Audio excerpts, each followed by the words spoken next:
No nākošā gada zvejot ezerā lielie stropi zvejniekiem vajadzēs pēc jaunajiem pilsētas ūdenskrātuves eksploatācijas noteikumiem, kurus pieņēma domes sēdē 11. decembrī. Noteikumi paredz izveidot licencētu zvejniecības sistēmu lielo stropu ezerā, par ko ir jāzina pilsētas iedzīvotājiem, dodoties makšķerēt. Lielajā stropu ezera mēs plānojam ievest licencētu makšķerēšanu. Derīga termiņa būs no 1. māja līdz 1. decembrī.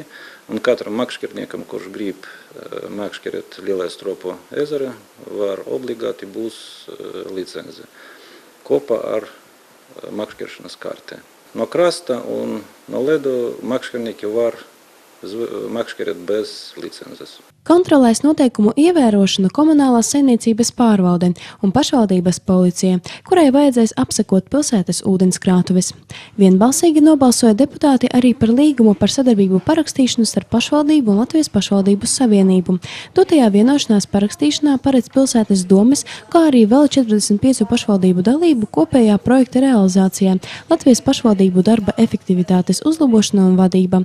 Latvijas pašvaldību partneri dotajā projektā būs municipālās iestādes no Norvēģijas un Polijas. Projekta ietvaros ir plānots, kā mēs piedalīsimies 2 pašvaldības tīklu darbībā, un tiešām tie būs ļoti svarīgi tīkli, kuru temati ir svarīgi mūsu pašvaldībai. Pirmais pašvaldību tīkls ir saistīts ar sociālo jomu un sociālajiem pakalpojumiem, un otrais pašvaldību tīkls ir saistīts ar kultūru un izglītību.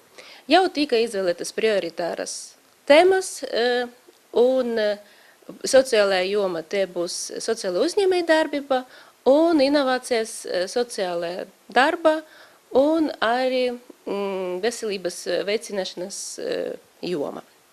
Izglītības un kultūras tīkla te būs mazo skolu darbība, kā arī saimnieciska darbība un pedagogu motivācija.